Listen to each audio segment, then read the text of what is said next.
Jim Jones just can't stay out of the spotlight for long. Once again, the Harlem rapper's name is all over the internet, this time for stirring up more controversy with bold comments about Mase and Camron. Every time it feels like the noise is dying down, Jim somehow finds a way to light the fire all over again. Now he's taking aim at two Harlem legends who've been winning big without him, and fans are calling it what it seems to be, pure jealousy. But Jim swears he's simply keeping it real.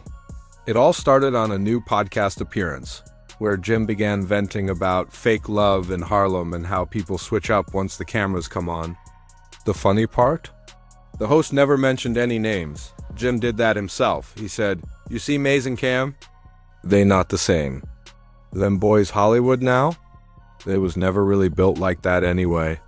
The moment those words hit the air, social media went crazy. People instantly reacted, "Here we go again." Jim talking about Mase and Cam instead of focusing on music.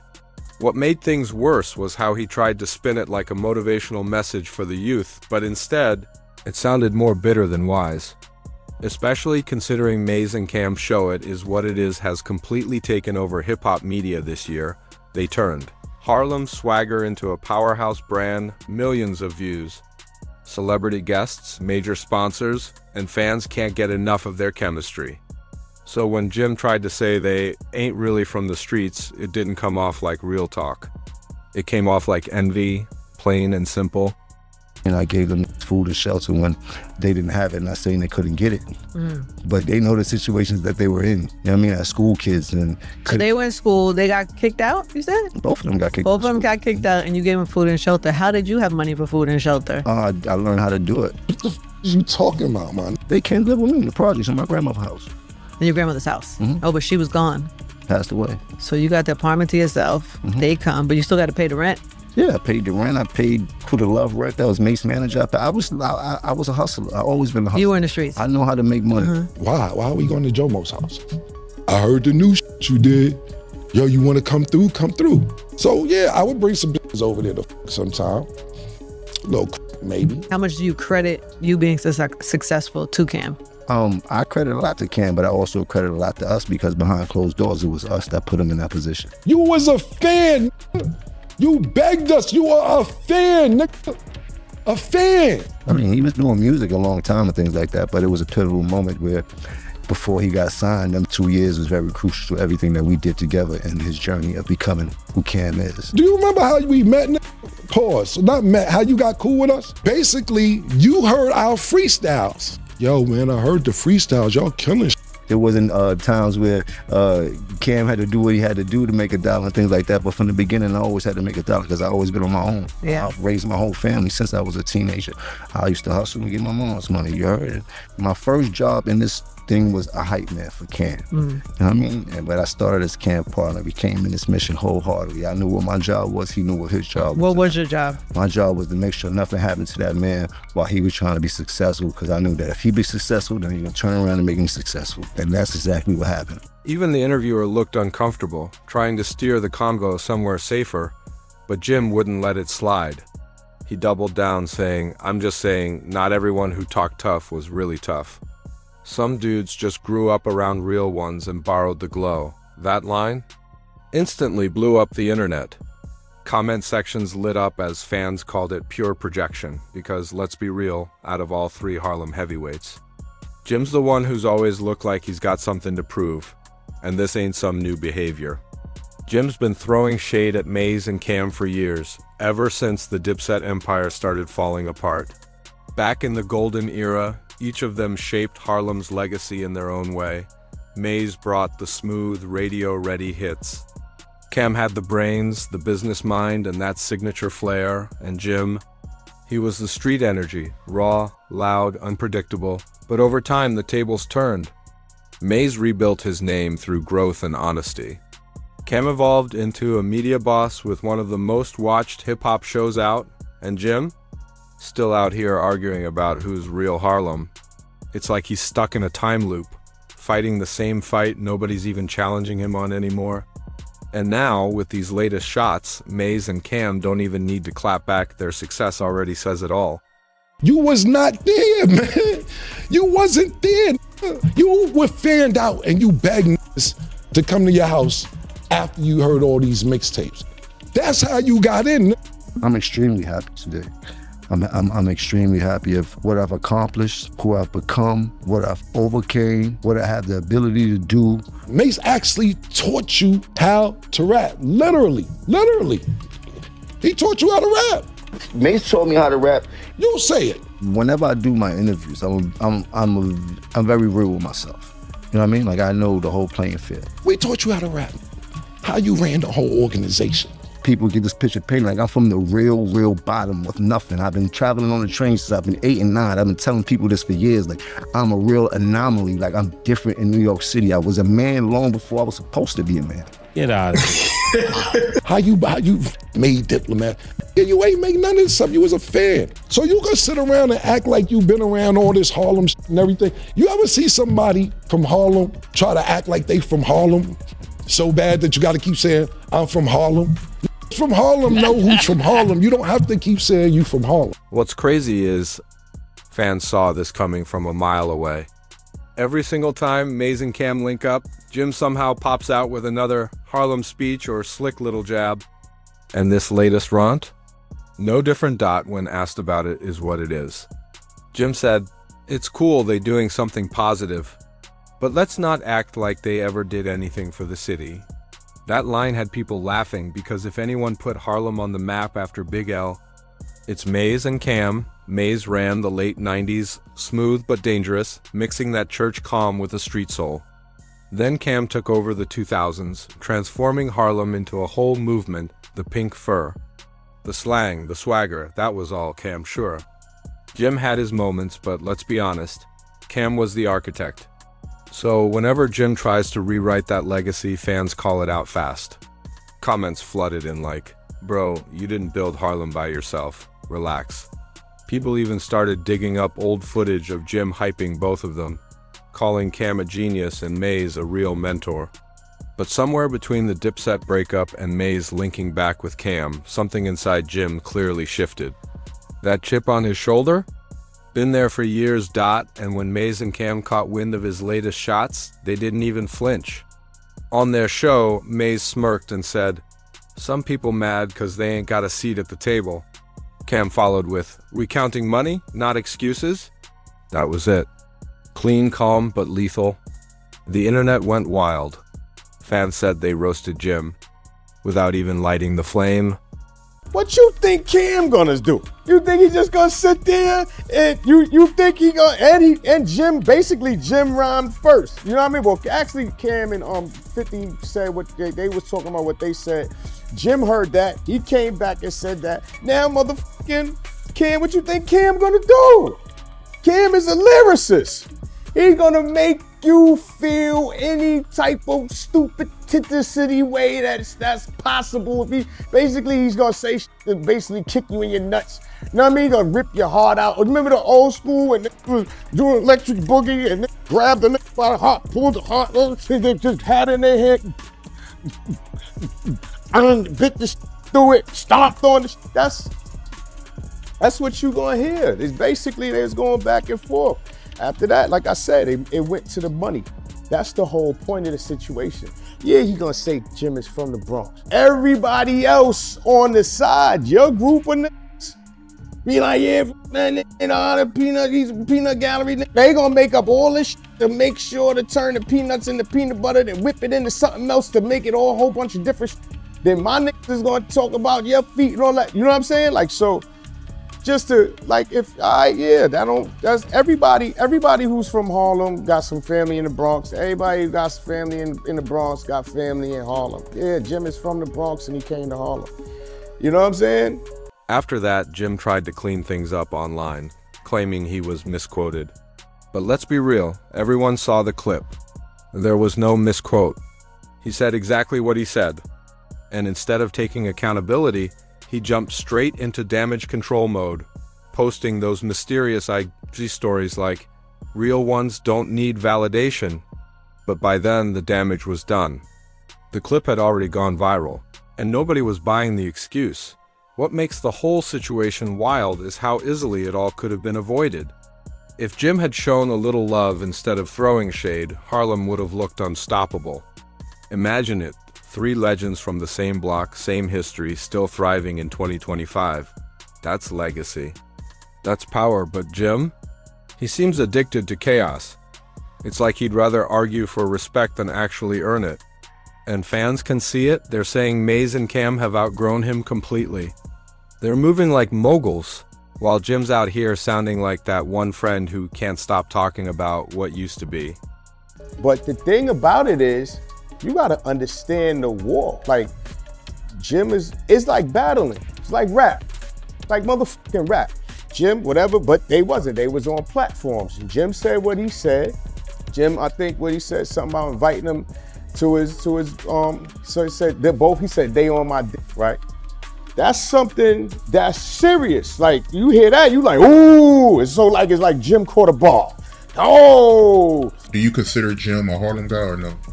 Jim basically was with Killer for a minute. You know what I'm saying? Cam already, you gotta understand, Jim had family in 1199 and Cam had family in 1199. And they both had family members over there. So that's how that connection went on, as far as, cause Bloodshed and everybody was over there. So that was the connection with that, as far as being First Avenue. First Avenue, they built up these condos called 1199, and Cam had family over there and Jim had family over there. So when Cam and Digger and Bloodshed was rocking, that was how Jim was able to make that connection, because Cam was going to First Ave and Jim had family on First Ave. You know what I'm saying? At a real young age. We was teenagers though, 14, 15, 16, somewhere in that area. You know what I'm saying? Let's be honest, Jim's credibility been fading for a while now.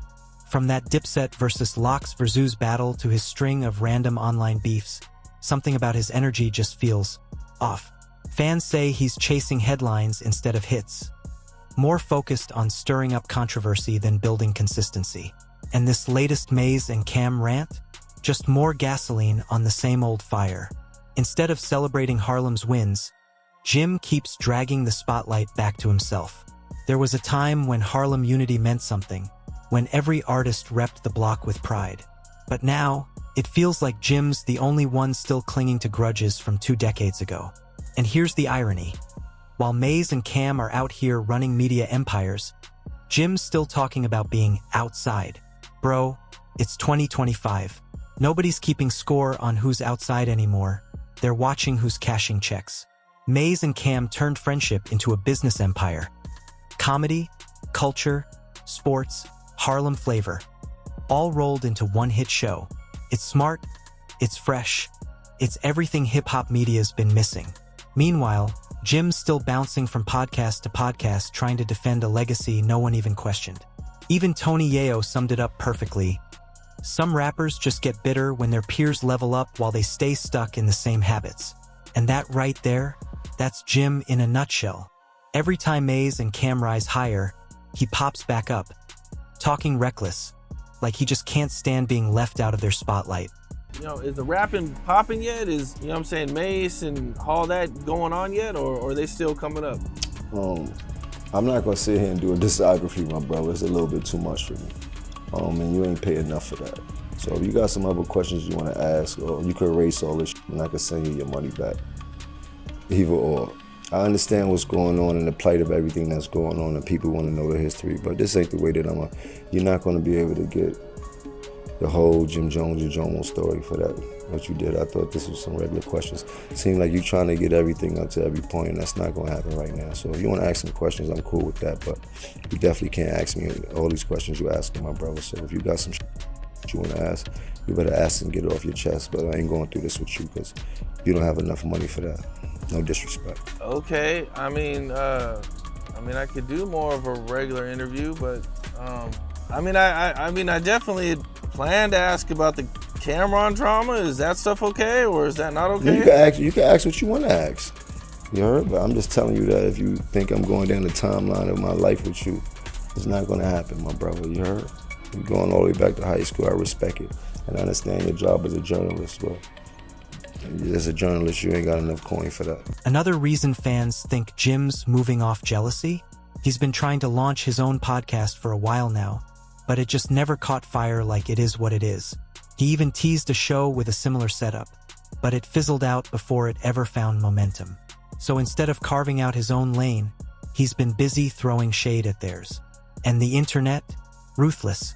Fans started calling him Harlem's 50-year-old hater. Harsh? Definitely. But that's the web, nobody holds back anymore. People began digging through old clips of Jim claiming he put Cam on, only to find other interviews where he admitted that Cam actually gave him his first shot. The contradictions were wild, and fans didn't let it slide. At this point, it feels like Jim's biggest battle isn't with Mase or Cam. It's with his own pride. Every time another Harlem legend wins, he takes it like a personal defeat. Meanwhile, Mase and Cam aren't even in the same race anymore. They've elevated beyond street talk, turning Harlem's story into global success. And Jim? Still stuck trying to prove who's real. Because let's be honest, the louder you try to convince people you're real, the more they start to wonder if you actually are. Cam and Jim history go back before me. You understand what I'm saying? When I met Cam and Jim, they were super close. So I honestly don't really know Jim being from the Bronx and all that. You know what I'm saying? When I met them, they was in 5H, which is, you know what I'm saying, Jim's apartment, and that's, you know, like, I guess that time was after all the stuff Cam had said already with the Children of the Corn and Jim, you know, whatever he said, you know what I'm saying? So, like I said, when I got there, Cam and Jim was like this, super tight. Mase wasn't even in the picture. I don't know Mase like that. You know what I'm saying? Every time I seen Mase, it's been a mutual, you know what I'm saying, respect there. So, you know, that's what that's been as far as me and Mase, you know what I'm saying? As far as, yeah, when I met Cam and Jim, they were already Trump tight and locked in. You understand what I'm saying? The Diplomats was already a name they had. You know what I'm saying? I don't sit there and claim I made the dip, so that's not something I'm doing. You know what I'm saying? I made Dipset though, the two. Yeah, I did that. You know what I'm saying? But now people got these platforms where, you know, they asking people, so it's like a thin line. So then you got Jim, like, it's just like people say you can't respond, even though Jim wasn't attacked, his name was mentioned. You understand what I'm saying? So now it opens the door for Jim to say something back. That's what happens. You know what I'm saying? With these podcasts and shit like that. So it opens the door, and Jim chose to, you know, say why niggas was on his dick. You know what I'm saying?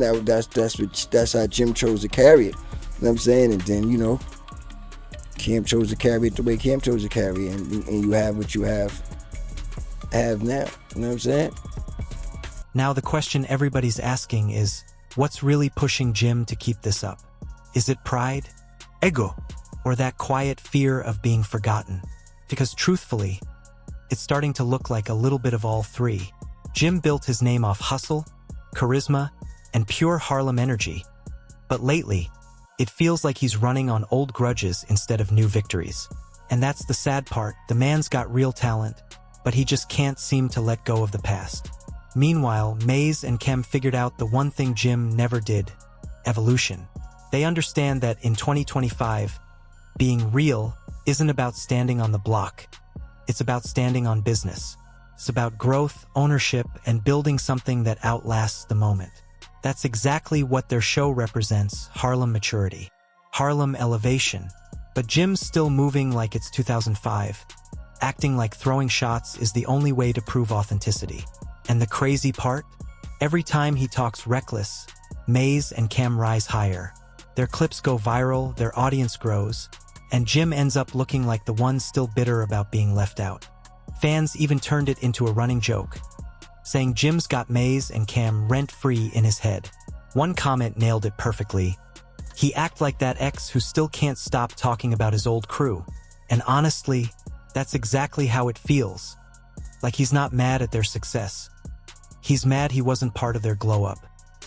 That came between Cam and Jim is Jim's success. Cam always looked at him as being the star, Jim being capo. You know what I'm saying? Right. But it's kind of like Sammy the Bull becoming John Gotti. You know what I'm saying? Gotti's probably gonna feel a little way if Sammy becomes the main man. You know what I'm saying? And in that situation, that's what it is. Jim started to grow as an artist. And as he started to grow as an artist, he started moving from standing behind Cam to he started standing next to Cam. And then it got to a point where he stood in front of Cam. And Cam was looking him over his shoulder like, yo, what you doing? And then that built the animosity. And by the time Ballin hit, Cam had a gang of animosity and internal hatred. And I know because I seen it, I was there. He was under the wing. Jim was the muscle. You get what I'm saying? Jim he's Cam's partner. But he's taking a step back to play the muscle. I felt like he was a fucking hater because I felt like he was supposed to be happy for Jim. If Jim really wanted to win, he'd link up, not lash out. Just picture it. A real Harlem reunion. Mase, Cam, and Jim putting the pride aside and reminding the world what Harlem unity really looks like. That alone would break the internet. But instead, he's too busy chasing validation that nobody ever asked him to prove. At this point, fans see the pattern crystal clear. Mase and Cam are evolving, while Jim's unraveling. He keeps popping off, saying wild things just to stay part of the conversation. But the more he talks, the clearer it gets who's grown and who's still stuck. Jim can keep trying to rewrite Harlem's story, but the truth always cuts through. Mase and Cam built legacies that speak for themselves. Timeless, respected, and still rising. While Jim's legacy keeps sinking under the weight of his own bitterness. And that's the real twist. Every time Jim tries to clown them, he doesn't expose them. He exposes himself.